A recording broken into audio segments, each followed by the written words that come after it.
የስነ ጽሁፍ ሰው የወርቅ ብዕርም በስሟ ባንክም ቢሰየምም ዛሬም ግን ዘባሲል የተሰኘ ሌላ መጽሐፍ ጽፋ በዚህ ወር ታህሳስ 11 ቀን 2018 ዓ.ም 8 ሰዓት ላይ በመዘክር አዳራሽ ወዳጆቿ በተለይም ደግሞ የኢትዮጵያ ደራሲያን ማህበር አንጋፋ ደራሲያንና እሷም ቀድማ ስትመራው የነበረው የዜማ ማህበር ኢትዮጵያ የሴቶች የስነ ጽሁፍ ማህበር አባላት በተገኙበት ልታስመርቅ ቀጠሮ ይዛለች።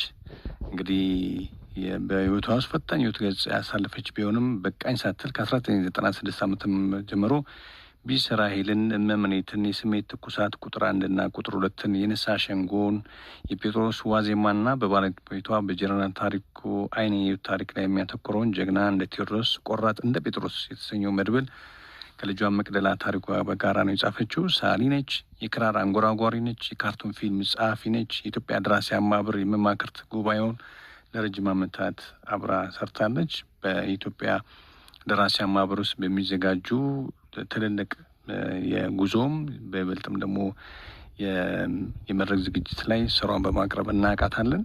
ስለዚህ በግል የዜማ ማህበር ኢትዮጵያ የሴቶች ማህበር ስነ ጽሁፍን በመመስረትና የመጀመሪያ ፕሬዚዳንት በመሆን በርካታ ሴት ጸሐፊያንን ለዘርፉ አበርክታለች። እንግዲህ የዚህ ሁሉ ድንቅ ባለ ታሪክ ባለቤት የሆነችው ደራሲት አንጋፋዋ ፀሐይ መላኩ ኢትዮጵያ ብሔራዊ ባህል ማዕከል ይገባሻል ሲል የዝክር መድረክ ያዘጋጀላት በ2008 ዓመተ ምህረት ነው። በርካታ የጥበብ አድናቂዎች ያከብሯታል። የደራሲያኑ ታሪክ በደንብ ደግሞ የኢትዮጵያ ደራሲያን ማህበር ውስጥ የታተመውን መዝገበ ድርሰት ውስጥ በሰፊው ተጻጽፎ ተቀምጧል። እንድታነቡትና ሌሎችንም የኢትዮጵያ ደራሲያን ማህበርን ጸሐፍትን እንድትተዋወቋቸው ጋብዛለሁ። ከኔ ጋር ግን ከ12 ዓመት በፊት የኢትዮጵያ ደራሲያን ማህበር የሬዲዮ ፕሮግራም ሲጀምር ያደረግነውን ቆይታ እንሰማለን። ክፍል 1 ሰምተን ክፍል 2 በዚሁ ፕሮግራም ላይ ከመሸጋገሪያ ሀሳቦች በኋላ እናደምጣለን። ከኛ ጋር ስላላችሁ እጅግ አድርገን እናመሰግናለን።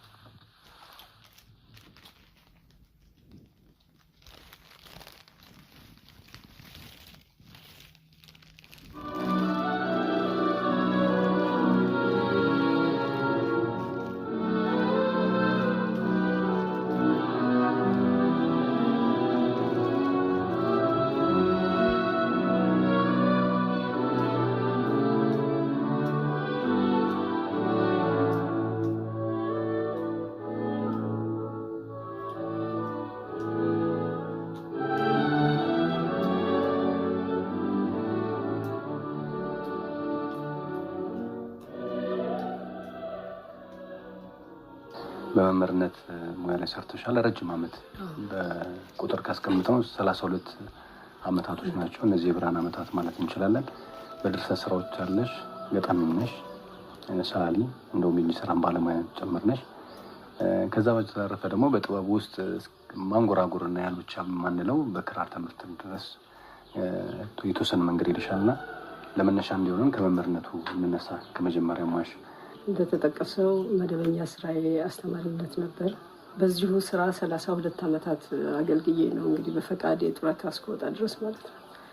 እና 12ኛ ክፍልን በቀዳማዊ ኃይለ ሥላሴ ሁለተኛ ደረጃ ትምህርት ቤት ጎንደር ነው ያጠናቀቅኩት። በዛ ወቅት ወደ ዩኒቨርሲቲ የምገባበት ነጥብ ቢኖረኝም ድንገት አባቴ በመሞቱ የአባቴን ኃላፊነት መረከብ ስለነበረብኝ ቤተሰቡን ለመረከብ ስል ወደ አስተማሪነት ስራ ተወዳድሬ በነበረኝ ነጥብ ገባሁ። በአዲስ አበባ ዩኒቨርሲቲ በጣም በተጣበበ ጊዜ ውስጥ በርካታ ኮርስ ተሰጥቶን በመምህርነት ተመረኩ። ከዛ በኋላ ወደ አርሲ ክፍለ ሀገር ተመድቤ አሰላ አጠቃላይ ሁለተኛ ደረጃ ትምህርት ቤት የንግድ ስራ ትምህርት መምህር ሆኜ ሄድኩኝ።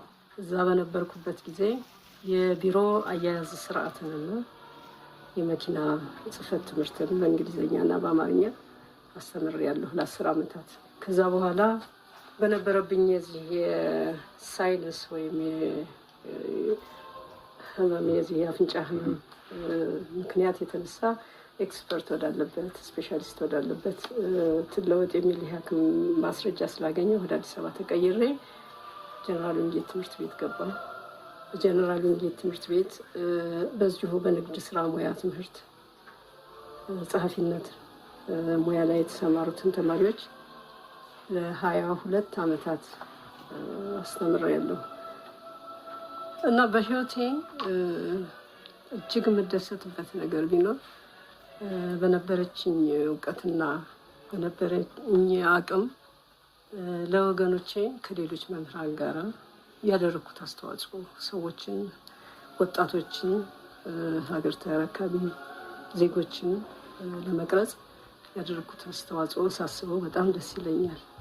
አሁን ደግሞ እኔ ያስተማርኳቸው ተማሪዎች በተለያዩ የኃላፊነት ቦታዎች የሙያ ዘርፎች ላይ ተሰማርተው ትላልቅ ሰዎች ሆነው ትልልቅ አስተዋጽኦ ሲያደርጉ እያየሁ በእውነት አስተማሪነት የተቀደሰ ተግባር ነው እያልኩ እያረጋገጥኩ ነው ያለሁት። በተጨማሪ በስነ ጽሁፍ ላይስ ኮርሶች እነዚህ ጥናቶችን የምታገኝበት መንገድ የተፈጠረበት ሁኔታ ነበር በጊዜው?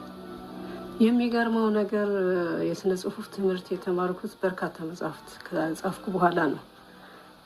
ያንንም የተማርኩት እንደው ምንድን ነው የቀረብኝ የሚለውን ነገር ለማየት ፈልጌ ነው። ከዛ በፊት ግን ራሴ አንደኛ በውስጤ ዝንባሌውና ፍቅሩ ነበረኝ። አንድም ደብቄ ይዤው የነበረ አድርገዋለሁ ብዬም ሳስብ የነበረ አንድ ራዕይ ነበር። አንድ ቀን ደራሲ ይሆናል የሚል ምኞትና ሀሳብ ነበረኝና አነብ ነበር፣ እጅግ አነብ ነበር። ሳነብ ደግሞ መጽሐፍትን አልመርጥም። ነባር መጽሐፍትን አነባለሁ፣ መጽሔቶችን አነባለሁ፣ ጋዜጦችን አነባለሁ። በወቅቱ በየዓመቱ በነበርኩበት ዘመን ሁሉ የወጡትን መጽሐፍት ከቻልኩ ገዝቼ አለዛ ተውሼ አነባለሁ። ይሄ የንባብ ባህሌ ግን የጠነከረው በአባቴ ምክንያት ነው። አባቴ የቤተ ክህነት ሰው ስለነበረ ማታ ማታ ጠዋት መንፈሳዊ መጽሐፍትን እንድናነብ እኔንም ወንድሞችንም ተጽዕኖ ያሳድርብን ነበር እና በተለይ እኔ የማንበብ ዝንባሌ ስለማሳየው ፍቅሩም ስለነበረው ለእኔ አባቴ እንዳነብ ይገፋፋኝ ነበር እና ሳነብ ከአነባበብ ስልቱ ጋር ነው። ከፍና ዝቅ የሚል ድምፅ አለው። በተለይ በግዕዝ የሚገደፉ ፊደላት በጽሁፍም የሆሄያትን ማንነትን ዘርና ማንነት እነዚህን በመሳሰለ በደንብ አድርጎ ቀርጾ ነው ያሳደገኝ አባቴ። ያኔ በተጽዕኖ ያኔ በቁጣና በትዕዛዝ አከናውነው የነበረው የማንበብ ሁኔታ እንደ ልማድ በውስጥ የሰረጸ እና ከዛ በኋላ በምንም ተአምር እስከ ዛሬ ድረስ ሳላነብ አንዲት ገጽ ቢያንስ አንዲት አንቀጽ አንዲት ፓራግራፍ ማለት ነው ሳላነብ አልተኛም እና ያ የንባብ ልማዴ ጥሩ መጽሐፍትን ምን ጥሩ እንዳደረጋቸው፣ ደካማ መጽሐፍት ምን እንደሚጎላቸው የራሴን የሆነ እንዳቅሜ